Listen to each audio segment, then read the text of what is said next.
Hello ನಮಸ್ಕಾರ friends, ಇವತ್ತು ನಾನ್ ಮಾಡ್ತಾ ಇದ್ದೀನಿ ಉತ್ತರ ಕರ್ನಾಟಕ ಸ್ಪೆಷಲ್ ರೆಸಿಪಿ ಬಿರಿಯಾನಿ ಮಾಡ್ಲಿಕ್ಕೆ.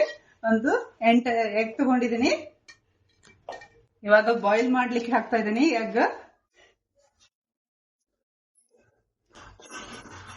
ಸ್ವಲ್ಪ ಉಪ್ಪನ್ನು ಹಾಕಿ ನಾವು ಬಾಯ್ಲ್ ಮಾಡ್ಲಿಕ್ಕೆ ಇಡೋಣ.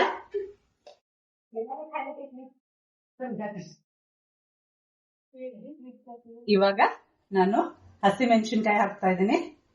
ಚೆನ್ನಾಗಿ ತೊಳೆದಂತ ಹಸಿ ಮೆಣಸಿನ್ಕಾಯಿ ಹಾಕಿದ್ದೀನಿ. ಇವಾಗ ಪುದೀನ ಹಾಕೊಳ್ಳೋಣ ತೊಳೆದು. ಇವಾಗ ಕೊತ್ತಂಬರಿ ತೊಳೆದು ಹಾಕೊಳ್ಳೋಣ ಫ್ರೆಂಡ್ಸ್. ಇವಾಗ ಮಿಕ್ಸರ್ ಜಾರಲ್ಲಿ ಮಿಕ್ಸರ್ ಮಾಡ್ಕೊಂಡು ಬರೋಣ. ಎಗ್ ಬಾಯ್ಲ್ ಮಾಡಿದಂತ ಎಗ್ ಬಾಯ್ಲ್ ಆಗಿದೆ. ಇವಾಗ ತಣ್ಣೀರ್ ನೀರಲ್ಲಿ ಇಟ್ಕೋಬೇಕು.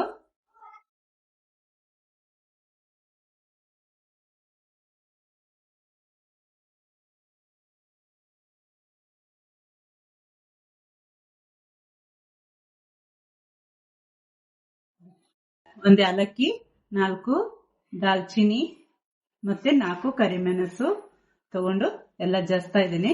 ಚೆನ್ನಾಗಿ ಕ್ರಶ್ ಮಾಡ್ಕೊಳ್ಳೋಣ.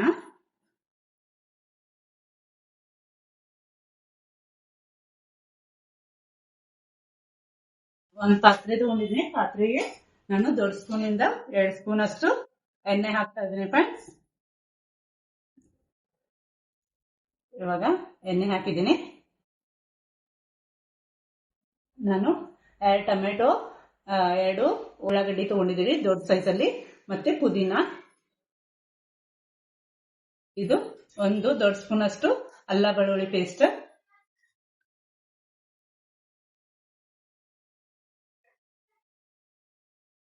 ನಾನು ಸ್ವಲ್ಪ ಖಾರ ಹಾಕ್ತಾ ಇದ್ದೀನಿ. ಇದಕ್ಕೆ ಎಗ್ ಹಾಕಿ ಚೆನ್ನಾಗಿ ಫ್ರೈ ಮಾಡ್ಕೊಳ್ಳೋಣ.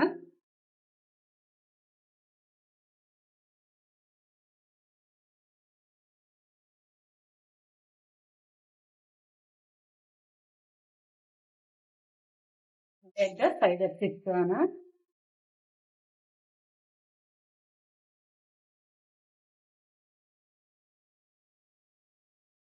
ಇವಾಗ ನಾನು ಇದಕ್ಕೆ ಈರುಳ್ಳಿ ಹಾಕ್ತಾ ಇದ್ದೀನಿ. ನಾನು ಕಟ್ ಮಾಡಿದಂತ ಈರುಳ್ಳಿ ತಗೊಂಡಿದ್ದೀನಿ. ಇದು ಚೆನ್ನಾಗಿ ಫ್ರೈ ಮಾಡ್ಕೊಂಡು ಬರೋಣ.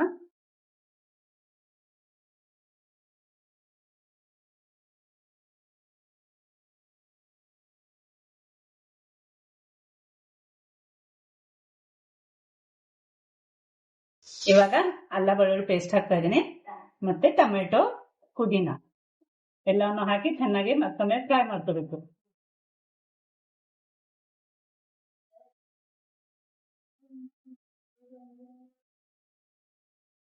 ಆವಾಗಲೇ ಕ್ರಶ್ ಮಾಡಿದಂತ ನಾನು ಎಲ್ಲ ಗರಂ ಮಸಾಲ ಹಾಕ್ತಾ ಇದ್ದೀನಿ.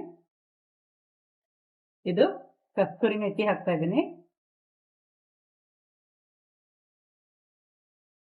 ಪುದೀನ ಪೇಸ್ಟ್ ಹಾಕ್ತಾ ಇದ್ದೀನಿ.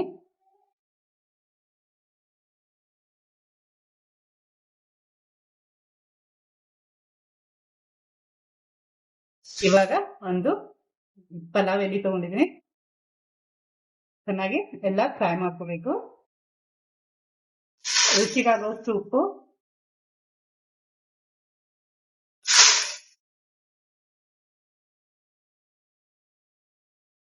ಇದು ನಾನು ಮಸಾಲೆ ಖಾರ ಹಾಕ್ತಾ ಇದ್ದೀನಿ.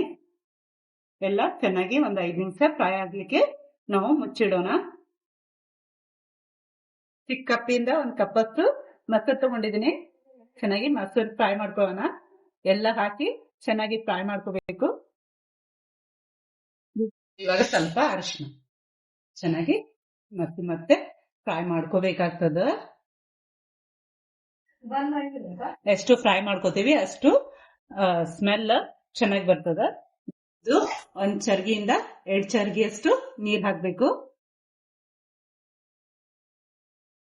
ಲೋ ಫ್ಲೇಮ್ ಅಲ್ಲಿ ಇಟ್ಟು ಇವಾಗ ನಾನು ಹೈ ಫ್ಲೇಮ್ ಅಲ್ಲಿ ಇಟ್ಟು ಚೆನ್ನಾಗಿ ಇದಕ್ಕೆ ಇನ್ನೊಂದ್ ಚರ್ಗಿ ನೀರ್ ಹಾಕ್ತೀನಿ. ಮತ್ತೆ ಇದಕ್ಕೆ ಚೆನ್ನಾಗಿ ಕುದಿಸ್ಕೊಳ್ಳೋಣ. ಇದು 1 kg ಅಷ್ಟು ಅಕ್ಕಿ ತಗೊಂಡಿದ್ದೀನಿ. 1 kg ಅಷ್ಟು ಬಾಸ್ಮತಿ ಅಕ್ಕಿ ತಗೊಂಡಿದ್ದೀನಿ ನಾನು. ಇವಾಗ ನೋಡಿ ಫ್ರೆಂಡ್ಸ್, ಇದು ತೊಳ್ಕೊಂಡ್ ಬರೋಣ. ರೈಸ್ ಅಂತ ರೈಸ್ ಹಾಕ್ತಾ ಇದ್ದೀನಿ ಫ್ರೆಂಡ್ಸ್.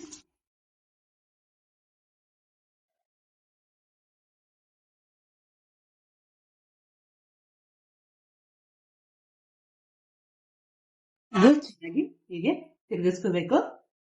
ನಾನು ಪಾತ್ರೆಯಲ್ಲಿ ಯಾಕೆ ಮಾಡ್ತಾ ಇದ್ದೀನಿ ಅಂದ್ರೆ, ಇದು ಬಾಸ್ಮತಿ ರೈಸ್ ತಗೊಂಡಿದ್ದೇನಲ್ವಾ, ಅದಕ್ಕಾಗಿ ಪಾತ್ರೆಯಲ್ಲಿ ಮಾಡ್ತಾ ಇದ್ದೀನಿ. ಬಾಸ್ಮತಿ ರೈಸ್ ಕುಕ್ಕರ್ನಲ್ಲಿ ಮಾಡಿದ್ರೆ ಬಹಳ ಮಿಜ್ಜಿ ಆಗ್ತದ, ಅದಕ್ಕಾಗಿ. ಇದು ಲೆಮನ್ ಹಾಕೊಳ್ಳೋಣ. ನಾನು ಪೂರ್ತಿ ಒಂದು ಅರ್ಧ ಲೆಮನ್ ತಗೊಂಡಿದ್ದೀನಿ. ಲಿಂಬೆಯನ್ನು ಅರ್ಧ ಹಾಕಿದ್ದೀನಿ, ಏಕಂದ್ರೆ ಇದು ಹಳಸೋದಿಲ್ಲ. ಲಿಂಬೆಯನ್ನು ಹಾಕಿದ್ರೆ ರೈಸ್ ಹಳಸೋದಿಲ್ಲ. ಇವಾಗ ಎಗ್ ಎಲ್ಲ ಹಾಕ್ತಾ ಹೋಗೋಣ.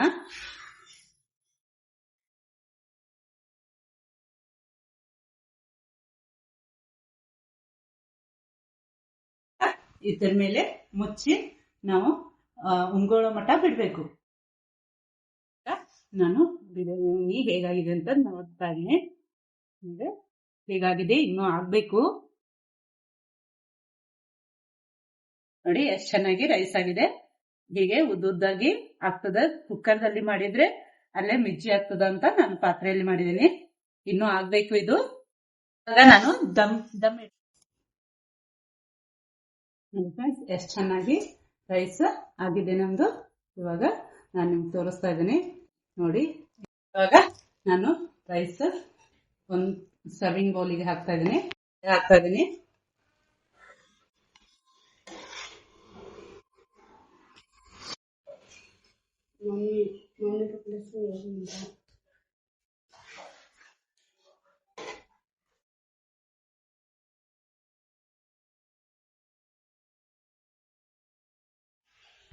ಸೂಪರ್ ಆದಂತ ಬಿರಿಯಾನಿ ರೆಡಿ ಆಗಿದೆ. ಎಗ್ ಬಿರಿಯಾನಿ ಇದು ನೋಡಿ ಫ್ರೆಂಡ್ಸ್, ಎಷ್ಟು ಚೆನ್ನಾಗಿ ಆಗಿದೆ. ನಾನು ಮಾಡಿದಂತ ರೆಸಿಪಿ ನಿಮ್ಗೆಲ್ಲರಿಗೂ ಶೇರ್ ಮಾಡ್ತಾ ಇದ್ದೀನಿ. ನೀವು ಹೇಗಾಗಿದೆ ಅಂತ ನಿಮ್ಮ ಮನೇಲಿ ಮಾಡಿ ತಿಂದು ಹೇಗಾಗಿದೆ ಅಂತ ನನಗೆ ಕಮೆಂಟ್ಸ್ ಬಾಕ್ಸ್ ಅಲ್ಲಿ ತಿಳಿಸಿ ಫ್ರೆಂಡ್ಸ್. Thank you. ಸಬ್ಸ್ಕ್ರೈಬ್ ಮಾಡಿ, ಲೈಕ್ ಮಾಡಿ, ಶೇರ್ ಮಾಡಿ. Thank you friends.